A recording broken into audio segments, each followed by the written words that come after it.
A man who works night and day for his country, and a man I am proud to call my true friend, Prime Minister Modi. Definitely Mr. Narendra Modi. I think it's gonna be Modi. Modi ji, we love you. তাকে আপনি ভালোবাসতে পারেন কিংবা করতে পারেন ঘৃণা, কিন্তু 2014 সালের মে মাসে নরেন্দ্র মোদী এমন একটা কাণ্ড করে বসলেন যা বিগত 30 বছরে ভারতের রাজনীতিতে কেউ করে দেখাতে পারেনি।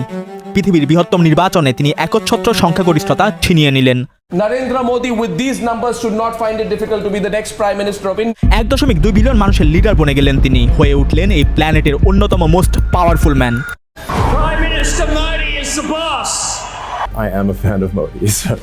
The most popular world leader for a reason. কিন্তু ভারতের কোটি কোটি মানুষ কেন তাকে বেছে নিল? তারা কি স্রেফ অন্ধ জাতীয়তাবাদের জোয়ারে ভেসে গিয়েছিল?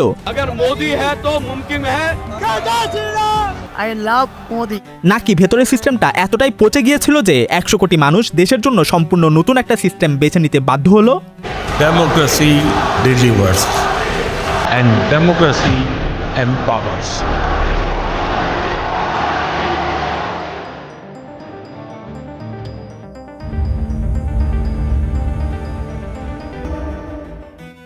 আমি এমন এক পরিবারে বড় হয়েছি যেখানে ভারতের নির্বাচন ফলো করা হতো ফুটবল ওয়ার্ল্ড কাপের মতো।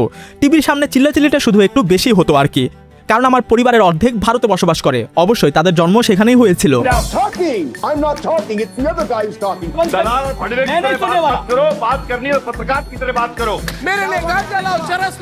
আমি আপনাকে এখানে এটা বলতে আসিনি যে মোদি ভালো নাকি খারাপ।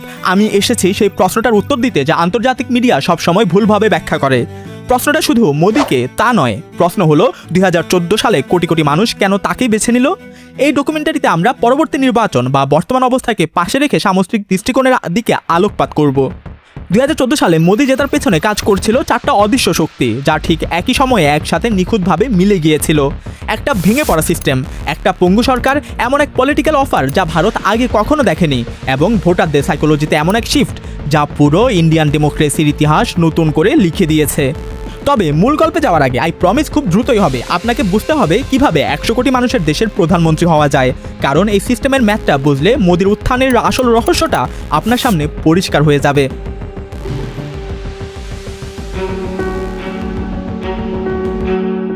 ভারতের পার্লামেন্ট, যার নাম লোকসভা, সেখানে আসন সংখ্যা 543টি। প্রতিটা আসন মানে একটা করে নির্বাচনী এলাকা বা কনস্টিটিউয়েন্সি। নিয়মটা হলো ফার্স্ট পাস্ট দি পোস্ট, মানে যে ক্যান্ডিডেট সবচেয়ে বেশি ভোট পাবে আসনটা তার, ঠিক যেভাবে ইউকে বা যুক্তরাজ্যে হয়। কিন্তু টুইস্টটাও অন্য জায়গায়। ইন্ডিয়া কিন্তু কোনো দ্বিদলীয় দেশ নয়, এখানে শুধু ডেমোক্রেট বা রিপাবলিকান ডমিনেশন চলে না। 2014 সালের নির্বাচনে ভারতে নিবন্ধিত রাজনৈতিক দল ছিল 460টিরও বেশি, আর ক্যান্ডিডেট ছিল 8000-এর ওপর।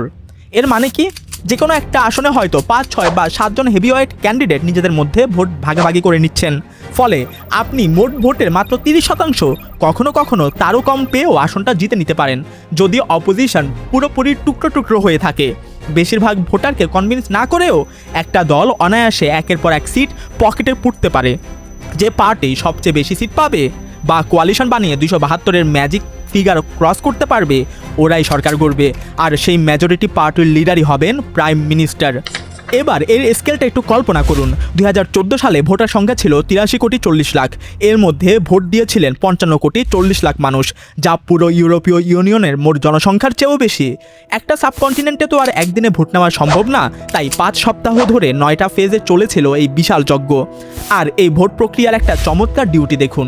গুজরাতের গির অরণ্য, যা এশিয়াটিক লায়ন বা সিংহদের শেষ বাসস্থান, সেখানে একজন মাত্র ভোটারের জন্য নির্বাচন কর্মকর্তাদের একটা দল 65 কিলোমিটার পথ পায়ে হেঁটে ট্র্যাকিং করে সিংহ আর কুমিরের মাঝে রাত কাটায় এবং সকাল 7টা থেকে সন্ধ্যা 6টা পর্যন্ত আস্ত একটা পোলিং স্টেশন সচল রাখে।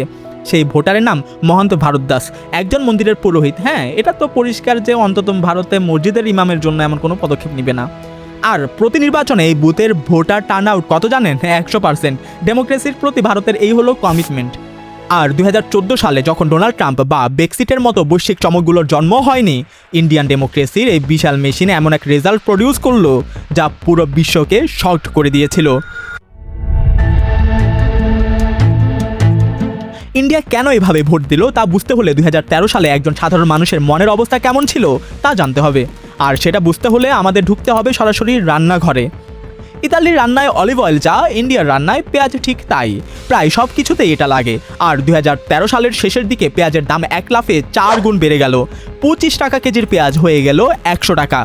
Indians consume 15 million tons of onions a year, but are losing their appetite for the vegetable since prices soared by up to 500% last month. Kali পূজা আর দীপাবলির সময় যখন রান্নার ডিমান্ড তুঙ্গে, তখন বিজেপি 20,000 মানুষের এক বিশাল প্রোটেস্ট আয়োজন করলো, যেখানে মহিলারা গলায় পেঁয়াজের মালা পরে রাস্তায় নেমে এসেছিলেন। ঠিক একই সময়ে সরকার সাধারণ মানুষের রান্নার গ্যাসের সাবসিডি কমিয়ে ফ্যামিলি প্রতি বছরে মাত্র 6টা সিলিন্ডার ফিক্সড করে দিল। যে ফ্যামিলির মান্থলি ইনকাম 10 থেকে 15,000 টাকা, তাদের আয়ের অর্ধেকের বেশি চলে যাচ্ছিল শুধু খাবারের পেছনে। কনজিউমার ইনফ্লেশন বা মূল্যস্ফীতি ছুঁয়েছিল 9.9%, যা ব্রিক্স দেশগুলোর মধ্যে ওর্স্ট। দাম যখন এভাবে আকাশ ছোঁয়ে, তখন প্রতিবেলায় খাবার টেবিলে সরকারি হয়ে ওঠে 1 নাম্বার শত্রু। Come here for the purchase of tomatoes, onions and garlic, but I'm compromising here just because of the... এই জ্বলন্ত আগুনে এবার যোগ করুন করাপশন। একটা দুটো স্ক্যাম নয়, একেবারে কেলেঙ্কারির বন্যা। 2G টেলিকম স্ক্যাম, ক্ষতি প্রায় 1.76 লাখ কোটি টাকা বা $25 বিলিয়ন। কয়লা ব্লক কেলেঙ্কারি 1.86 লাখ কোটি টাকা। কমনওয়েলথ গেমস স্ক্যাম 70,000 কোটি টাকা। এই দানবীয় সংখ্যাগুলো সামনে আনছিলেন ভারতের কম্পট্রোলার অ্যান্ড অডিটর জেনারেল বা সিএজি। একের পর এক ড্রামাটিক প্রেস কনফারেন্স করে তিনি রাতারাতি সেলিব্রিটি বনে গেলেন। সংখ্যাগুলো এত বড় ছিল যে সাধারণ মানুষের মাথার উপর দিয়ে যাচ্ছিল সবকিছু। এরপরেই শুরু হলো আন্না হাজারের অ্যান্টি করাপশন মুভমেন্ট। 2011 সালের আগস্টে 74 বছর বয়সী গান্ধীবাদী অ্যাক্টিভিস্ট আন্না হাজারে দিল্লির বুকে জনসমক্ষে আমরণ অনশনে বসে গেলেন। দাবি একটাই, দুর্নীতি দমনে লোকপাল বিল পাশ করতে হবে।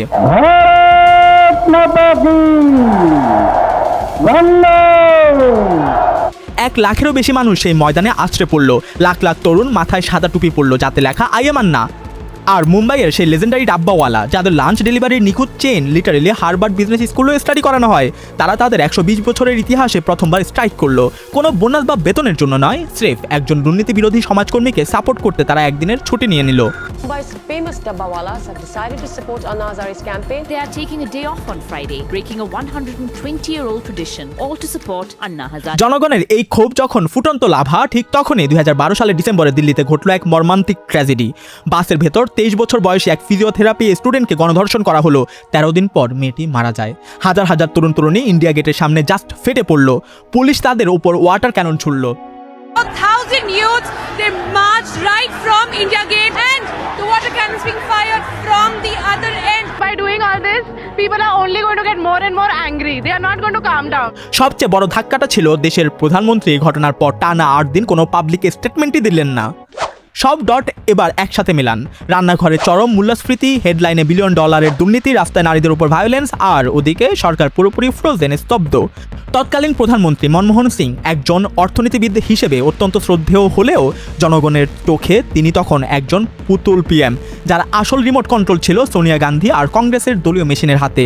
আর তখনই কংগ্রেস তাদের শেষ ক্রেডিবিলিটিটুকুও নিজেদের হাতেই ধ্বংস করলো। 2014 সালের জানুয়ারিতে কংগ্রেস রাজবংশের মেইন ফেস রাহুল গান্ধী দীর্ঘ 1 দশকের মধ্যে তার প্রথম বড় টিভি ইন্টারভিউ দিলেন। 80 মিনিটের সেই ইন্টারভিউ ছিল একটা আস্ত ডিজাস্টার। প্রশ্ন যাই হোক না কেন, তিনি আগে থেকে মুখস্থ করা কিছু বাধা ধরা লাইনে বারবার ফিরে যাচ্ছিলেন। ইভেন নিজের কথা বলতে গিয়ে তিনি থার্ড পার্সনে কথা বলছিলেন। Are you avoiding a direct face-off with Narendra Modi? Is there a fear of loss, Rahul? To understand that question, you have to understand a little bit about what Rahul Gandhi is and what Rahul Gandhi's circumstances have been. ব্যাস, রাতারাতি টুইটারে top 10 trending টপিকের 5টাই ছিল এই interview নিয়ে। হিন্দিতে আনারি বা বোকা বোঝাতে যে পাপ্পু শব্দটা ব্যবহার করা হয়, তা ইন্টারনেটে ভাইরাল হয়ে গেল। Rahul Gandhi is best candidate for Pappu. बेचारे पप्पू है, हम नहीं सुनते राहुल गांधी की, वो तो पप्पू है। কনটেক্সটের জন্য বলি, এর ঠিক 4 মাস আগে রাহুল গান্ধী লাইভ কংগ্রেস প্রেস কনফারেন্সে আচমকা ঢুকে নিজের সরকারেরই পাশ করা একটা অর্ডিন্যান্স বা অধ্যাদেশকে ক্যামেরার সামনে ছিঁড়ে ফেলার হুমকি দিয়েছিলেন। তিনি বলেছিলেন, My opinion on the ordinance is that it should be torn up and thrown away. অথচ তখন দেশের পিএম মনমোহন সিং দেশের বাইরে ওবামার সাথে মিটিং করছিলেন। প্ল্যানিং কমিশনের ডেপুটি চেয়ারম্যানের মতে এই চরম অপমানের পর মনমোহন সিং সিরিয়াসলি পদত্যাগ করার কথা ভেবেছিলেন। সো 2014 সালের শুরুতে পিকচারটা একদম রেডি। ভারতের মানুষ শুধু রাগান্বিতই ছিল না, তারা রাগান্বিত থাকার পাশাপাশি আশাবাদীও ছিল। আর এই কম্বিনেশনটা মারাত্মক। মানুষ যখন রাগান্বিত আর আশাহীন হয়, তখন তারা সব কিছু পুড়িয়ে ছাড়খাড় করে দেয়। কিন্তু তারা যখন রাগান্বিত হয়েও ভেতরে আশা টিকিয়ে রাখে, তখন তারা এমন একজন লিডার খোঁজে যে এসে প্রমিস করবে, আমি এই পচা সিস্টেমটাকে আবার সচল করব। আর একজন মানুষ বছরের পর বছর ধরে নিজেকে ঠিক সেই লিডার হিসেবে পজিশনিং করছিলেন।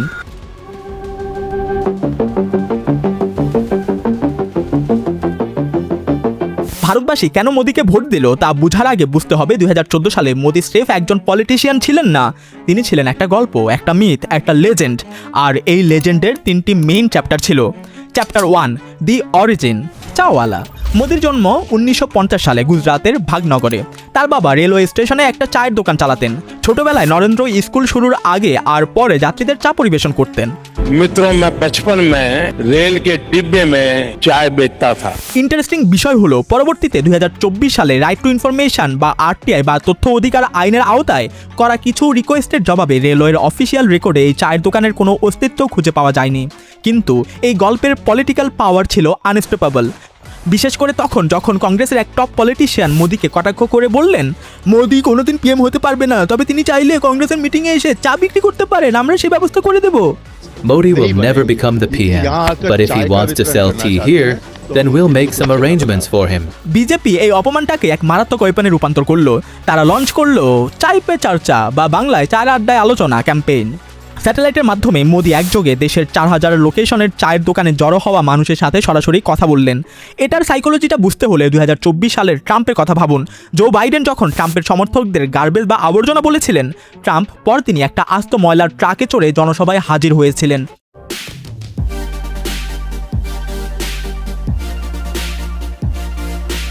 How do you like my garbage truck? This truck is in honor of Kamala and Joe Biden. Class invasion বা শ্রেণীর এই উলট পুরাণ মারাত্মক কাজ করে। এক রাজবংশের অহংকারকে টেক্কা দিতে একজন চাওয়ালার ছেলে গোটা দেশের সাথে ডিরেক্ট কানেক্ট করে ফেলেন। চ্যাপ্টার 2, গুজরাতের CEO. Narendra Modi has just taken oath for a 4th time as Gujarat Chief Minister today. 2001 থেকে 2014 সাল পর্যন্ত মোদি গুজরাতের মুখ্যমন্ত্রী ছিলেন। সমর্থকরা তার হাই জিডিপি গ্রোথ, গ্রামের 24 ঘন্টা বিদ্যুৎ আর ভাইব্রেন্ট গুজরাট সামিটের দিকে আঙুল তুলতেন, যেখানে বিলিয়ন বিলিয়ন ডলার ইনভেস্টমেন্ট আসছিল।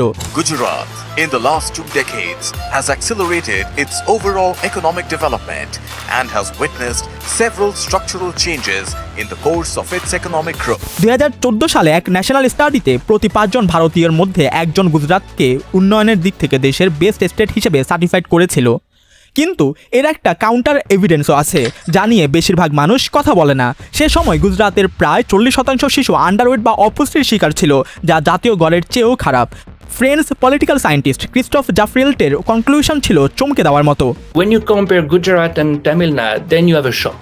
Gujarat is very similar to Tamil Nadu in terms of infrastructure, industry, but Gujarat is closer to BR, including malnutrition, the poverty gap when the rate of people living below the poverty. Gujarat মডেলকে অবিশ্বাস্য করা যাচ্ছিল না, আবার চোখ বন্ধ করে বিশ্বাসও করা যাচ্ছিল না। তবে দিন শেষে মানুষ তাই দেখে যা সে দেখতে চায়। আর এই গুজরাট মডেলেরই সবচেয়ে ডার্ক পার্ট ছিল 2002 সালের দাঙ্গা, যেখানে প্রায় 1000 মানুষ মারা যান, যাদের বেশিরভাগই ছিলেন মুসলিম। তবে অধিকাংশ ভারতীয় হিন্দুরা অধিকাংশ মুসলিম হত্যার নাম্বারটা দেখতে চায়নি, এখনও দেখে না। তাদের জন্য হিন্দু খাতরে মে হ্যাঁ। সমালোচকরা দাঙ্গার পেছনে রাজ্যের ইশারা থাকার অভিযোগ তুললেও কোর্টের অ্যাপয়েন্টেড স্পেশাল ইনভেস্টিগেশন টিম বা এসআইটি মোদির বিরুদ্ধে মামলা করার মতো কোনো এভিডেন্স খুঁজেই পায়নি। সুপ্রিম কোর্টও সেই রায় বহাল রাখে। সমালোচকদের কাছে এই ঘটনাটি ছিল ভয়ের, কিন্তু সমর্থকদের কাছে এটা প্রমাণ করলো যে মোদিকে সিস্টেম বা এস্টাবলিশমেন্ট অন্যায়ভাবে টার্গেট করছে। আর পলিটিক্যাল সাইকোলজিতে এই আউটসাইডার বা ভিকটিম ব্র্যান্ডিং ফ্যানবেসকে আরও অন্ধ করে তোলে। চ্যাপ্টার 3, দি ক্যাম্পেইন মেশিন। মোদির team papers ghost hologram technology use করে মাত্র 1 মাসে 1350টি লোকেশনে মোদির 10 ফুট লম্বা 3D হলোগ্রাম প্রজেক্ট করলো। 200টি প্রজেক্টর, 400টি স্যাটেলাইট ডিশ, আস্ত একটা শিপিং কন্টেনারকে মোবাইল স্টেজে রূপান্তর করা হয়েছিল, যা 4 জনের একটা ক্রু মাত্র 1 ঘন্টার মধ্যে সেট আপ করতে পারত। যেসব প্রত্যন্ত গ্রামে টিভি পর্যন্ত ছিল না, সেখানের মানুষ চোখের সামনে হলোগ্রাম মোদিকে সরাসরি তাদের উদ্দেশ্যে ভাষণ দিতে দেখলো। স্লোগান ডিজাইন করেছিলেন ভারতের top advertising mind Piyush Pande, আব কি বার মোদি সরকার, আব কি বার মোদি সরকার। তাকে ডিরেক্ট ব্রিফ দেওয়া হয়েছিল, দল নয় লিডারকে ফোকাস করো। এটা এতটাই ইফেক্টিভ ছিল যে পরবর্তীতে ডোনাল্ড ট্রাম্প ওই স্টাইল ধার করে হিন্দিতে ক্যাম্পেইন করেছিলেন। কিন্তু এই স্লোগানগুলো ছিল স্রেফ আইসবার্গের উপরিভাগ। পর্দার আড়ালে কাজ করছিল 1925 সালে প্রতিষ্ঠিত এক বিশাল অর্গানাইজেশন RSS। ইন্ডিয়ার বাইরে হয়তো অনেকেই এই সম্পর্কে জানে না। এটা একটা হিন্দু ন্যাশনালিস্ট ভলেন্টিয়ার অর্গানাইজেশন। আরএসএসকে এভাবে দেখা যায় একটা আইডিওলজিক্যাল মুভমেন্ট, একটা কমিউনিটি নেটওয়ার্ক, একটা প্যারামিলিটারি স্টাইল ডিসিপ্লিন মেশিন। এদের মেম্বাররা ডেইলি শাখা বা লোকাল চ্যাপ্টারে মিট করে ফিজিক্যাল এক্সারসাইজ করে, দেশাত্মবোধক গান গায় আর হিন্দু কালচার আইডেন্টিটি নিয়ে আলোচনা করে। এর পাশাপাশি মাঝে মাঝে একটু মুসলিম বিদ্বেষ, খ্রিস্টান বিদ্বেষ মতাদর্শ ছড়ায়, সেটা ভিন্ন আলোচনা।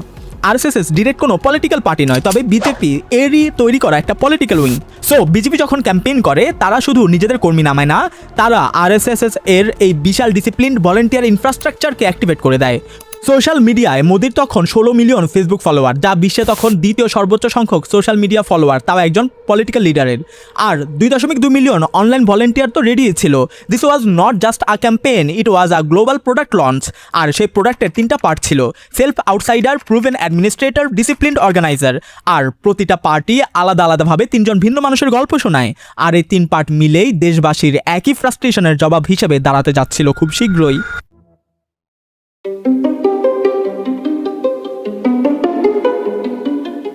এতক্ষণ যা শুনলেন তা থেকে বোঝা যায় যে মানুষ কেন চেঞ্জ চাচ্ছিল, কিন্তু এটা ব্যাখ্যা করে না যে কিভাবে বিজেপি একাই 31% ভোট পেয়ে ফুল মেজরিটি পেয়ে গেল। সেটা বুঝতে হলে আপনাকে ভারতের মোস্ট ইম্পর্টেন্ট একটা পয়েন্ট বুঝতে হবে, যা ভারতের বাইরে আলোচনাই হয় না: কাস্ট পলিটিক্স। আরও ভালোভাবে বুঝতে আমাদের এক স্টেটে যাওয়া দরকার, উত্তরপ্রদেশ বা ইউপির কাস্ট পলিটিক্স বুঝতে হবে।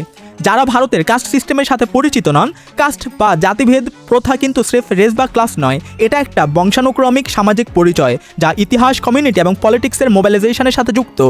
ইন্ডিয়ান পার্টিগুলো নির্দিষ্ট কাস্ট গ্রুপকে টার্গেট করে নিজেদের ভোটের ইকুয়েশন মেলায়। দশকের পর দশক ধরে নিয়মটা খুব পরিষ্কার ছিল: উচ্চবর্ণের ভোট যাবে বিজেপিতে, ওবিসি বা অন্যান্য অনগ্রসর শ্রেণীর ভোট যাবে আঞ্চলিক দলগুলোতে, দলিতদের ভোট যাবে বিএসপিতে, আর মুসলিমদের ভোট যাবে কংগ্রেস বা আঞ্চলিক দলের কাছে। এটাই ছিল পলিটিক্যাল কোড। কিন্তু মোদি এই কোডটা ভেঙে চুরমার করে দিলেন।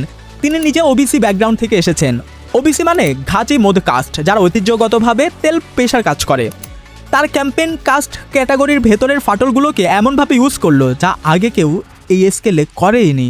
শুধু কাস্ট নয়, ডেমোগ্রাফিক পিকচারটাও ছিল মারাত্মক। তরুণদের ভোট। ইন্ডিয়া পৃথিবীর অন্যতম ইয়ংগেস্ট কান্ট্রি, আর 2014 সালে ইয়ং ভোটাররা একচেটিয়াভাবে মোদির দিকে ঝুঁকেছিল। তরুণেরা মোদির মাঝে ভারতের ফিউচার দেখতে পাচ্ছিল।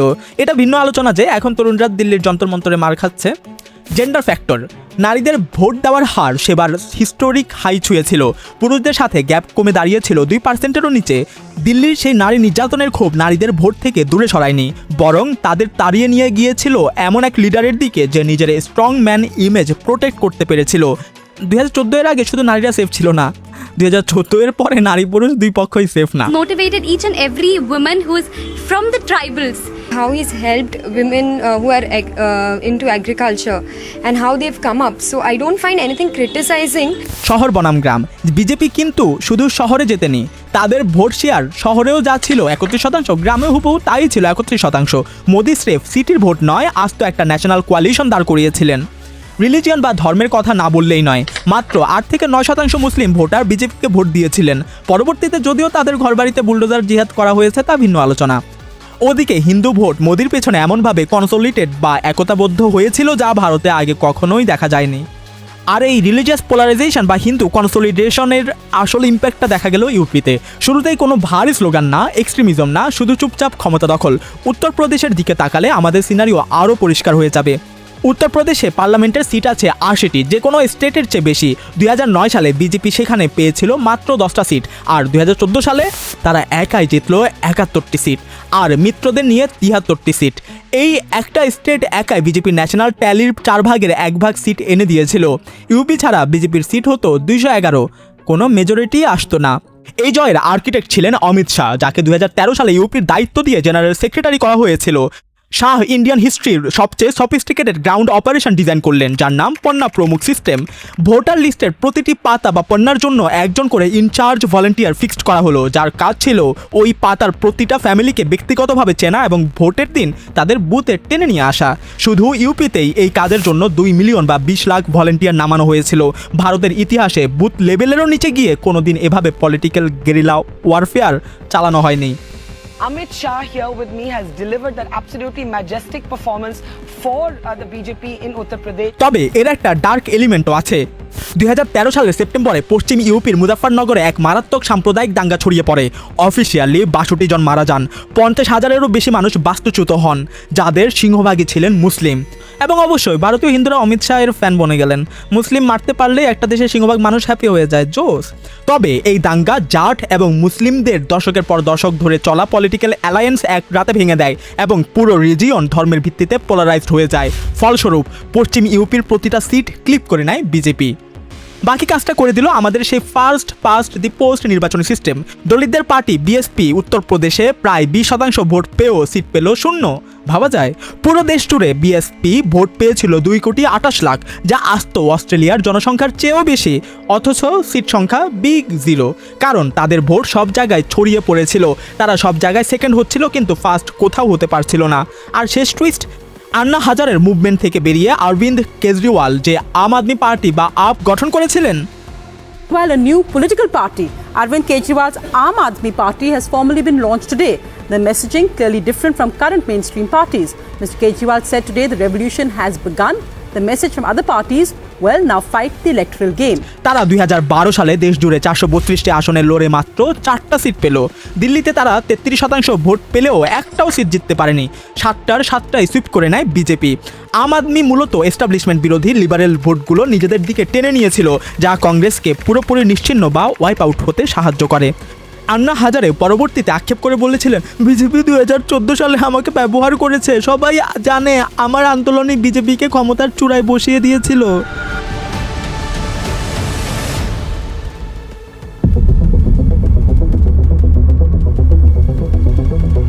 কিন্তু শেষ পর্যন্ত মানুষ কেন নরেন্দ্র মোদীকে ভোট দিল তার গভীর মনস্তাত্ত্বিক কারণটা লুকিয়ে আছে জোনাথন হাইটের বিখ্যাত বই দি রাইটিয়াস মাইন্ডে। পলিটিক্স কেন এত ডিভাইডেড তা বোঝার জন্য এটা একটা মাস্টারপিস। হাইট এখানে আমাদের 3টা সাইকোলজিক্যাল টুলস দিয়েছেন। তৃতীয় টুলসটা সব থেকে ইন্টারেস্টিং। টুল 1, ইন্টুইশন বনাম রেশনাল থিঙ্কিং বা হাতি এবং মাহুতের গল্প। হাইট যুক্তি দেন যে আমাদের রাজনৈতিক চয়েসগুলো লজিকের চেয়ে আমাদের ইন্টুইশন বা অবচেতন অনুভূতির ওপর বেশি ডিপেন্ড করে। আমাদের মন আগে থেকে একটা জিনিসকে ঠিক বা ভুল ধরে নেয়, আর আমাদের লজিক বা যুক্তি পরে এসে স্রেফ সেই ভুল বা ঠিককে জাস্টিফাই করার বাহানা খুঁজে। তিনি একে হাতি এবং মাহুতের মেটাফোর দিয়ে বুঝিয়েছেন। মাহুত হলো আমাদের লজিক আর হাতি হলো আমাদের ইন্টুইশন বা অবচেতন মন। মাহুত দিক নির্দেশ করার চেষ্টা করতে পারে, কিন্তু হাতি যেদিকে যেতে চায় শেষ পর্যন্ত সেদিকেই যায়। 2013 সালে ভারতের আমজনতার সেই হাতি চরম ক্ষিপ্ত হয়ে উঠেছিল। টুল 2, গ্রুপিসনেস বা দলীয় মানসিকতা। মানুষের ভেতর ইভলিউশনারি বা বিবর্তনগত একটা টেন্ডেন্সি আছে দল গঠন করার ক্ষেত্রে। এই আমরা বনাম ওরা ইনস্টিংক্টটা খুবই ন্যাচারাল। 2014 সালে মোদি কেবল একটা পলিটিক্যাল কোয়ালিশন বানায়নি, তিনি একটা স্ট্রং গ্রুপ আইডেন্টিটি তৈরি করেছিলেন যা কাস্ট, ক্লাস আর রিজিয়নকে ছাপিয়ে এক হয়ে গিয়েছিল। এখানে আমরা মানে হিন্দু, ওরা মানে অহিন্দু, অন্তত বিজেপি কর্মীরা তো এটাই বলে। টুল 3, moral foundations theory. Height suggest করেন মানুষের পলিটিক্যাল বিলিফ 6টা মোরাল ফাউন্ডেশনের উপর দাঁড়িয়ে: কেয়ার, যত্ন বা সহানুভূতি, ফেয়ারনেস বা ন্যায্যতা, লয়ালিটি বা আনুগত্য, অথরিটি বা কর্তৃত্ব, স্যাংক্টিটি বা পবিত্রতা, লিবার্টি বা স্বাধীনতা। ভারতের বামপন্থী বা লিবারেলরা যেমন কংগ্রেস ও তার মিত্ররা মূলত জোর দেয় কেয়ার, ফেয়ারনেস আর লিবার্টির উপর। অন্যদিকে ডানপন্থীরা যেমন বিজেপি ও মোদি ফোকাস করে লয়ালিটি, অথরিটি, স্যাংক্টিটি এবং লিবার্টির উপর। অক্সফোর্ডে আমার একজন প্রিয় প্রফেসর আছেন যিনি নিজে লেফট লিনিন। তিনি আমাদের কয়েকটা ক্লাস নিয়েছিলেন।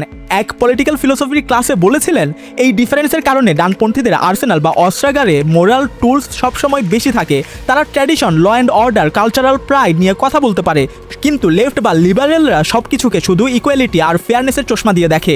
ডানপন্থীরা বামপন্থীদের যুক্তি বুঝতে পেরেও তা রিজেক্ট করতে পারে, কিন্তু বামপন্থীরা অনেক সময় ডানপন্থীদের যুক্তিটাই ধরতে পারে না। এবার দেখুন 2014 সালে মোদি কিভাবে এই 6টা টুলসকে একসাথে ট্রিগার করেছিলেন।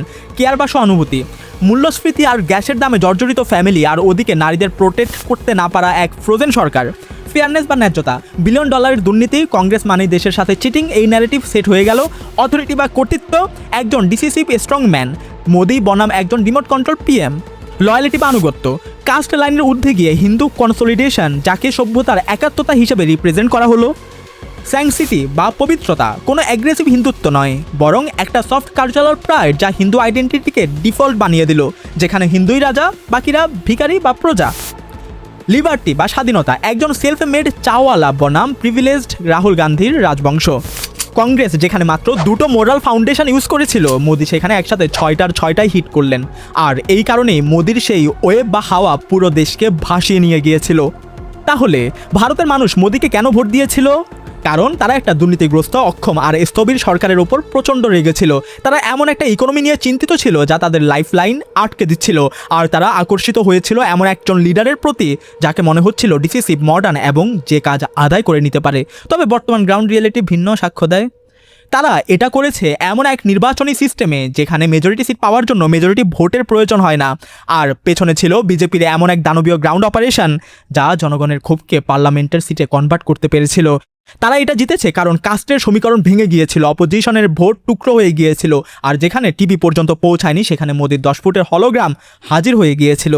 ভোটের রেজাল্ট আসার পর আপনি যদি সাউথ ইন্ডিয়ার মহীশূর থেকে নর্থের দিল্লি পর্যন্ত ড্রাইভ করে যেতেন, আপনি শুধু বিজেপির জেতা কনস্টিটিউয়েন্সিগুলোই ক্রস করতেন। ইন্ডিয়া এর আগে এমন কিছুই দেখেনি। কিন্তু শেষ করার আগে একটা কথা মাথায় রাখুন, এটা কিন্তু শুধু ইন্ডিয়ার গল্প নয়। ইনস্টিটিউশনের ওপর থেকে যখন মানুষের ভরসা উঠে যায়, ইকোনমি যখন থমকে দাঁড়ায়, মিডিয়া যখন পলিটিক্সকে পলিসির চেয়ে স্রেফ একজন লিডারের কাল্টে রূপান্তর করে, আর ভোটারদের যখন মনে হয় এই সিস্টেম তাদের ছাড়া বাকি সবার সেবা করছে, ঠিক এই সেম প্যাটার্নটাই বারবার ফিরে আসে ইন্ডিয়াতে, আমেরিকাতে, ব্রাজিলে, ইউকেতে কিংবা বাংলাদেশে। দেশ আলাদা, কালচার আলাদা, সিস্টেম আলাদা, কিন্তু ভেতরের ইমোশনাল আর্কিটেকচারটা হুবাহু এক। মোদি এই আর্কিটেকচারটা নিজে ইনভেন্ট করেনি, তিনি স্রেফ ভারতের মাটিতে এটাকে বাকিদের চেয়ে সবচেয়ে ভালো রিড করতে পেরেছিলেন এবং এর ওপর চড়ার জন্য একটা নিখুঁত পলিটিক্যাল মেশিন বিল্ড করেছিলেন। This is the real lesson of 2014। এক ব্যক্তি জিতেছে সেই শক্তিগুলো যা এই পৃথিবীর প্রতিটা কোনায় অলরেডি এক্সিস্ট করে। আর কোনো পক্ষ না নিয়ে, ইমোশনাল না হয়ে সেই শক্তিগুলোকে স্পষ্টভাবে বুঝতে পারাটাই হলো আজকের এই জটিল পৃথিবীকে বোঝার একমাত্র চাবিকাঠি। ভিডিওটা ভালো লাগলে প্লিজ ওই সাবস্ক্রাইব বাটনটা ক্লিক করে দিন এবং দেখা হচ্ছে পরের ডকুমেন্টারির সাথে। দয়া করে আমাদের অন্যান্য ডকুমেন্টারিগুলোও দেখবেন। আপনারা ডকুমেন্টারিগুলো দেখছেন না, যা খুবই কষ্টের। বিদায়।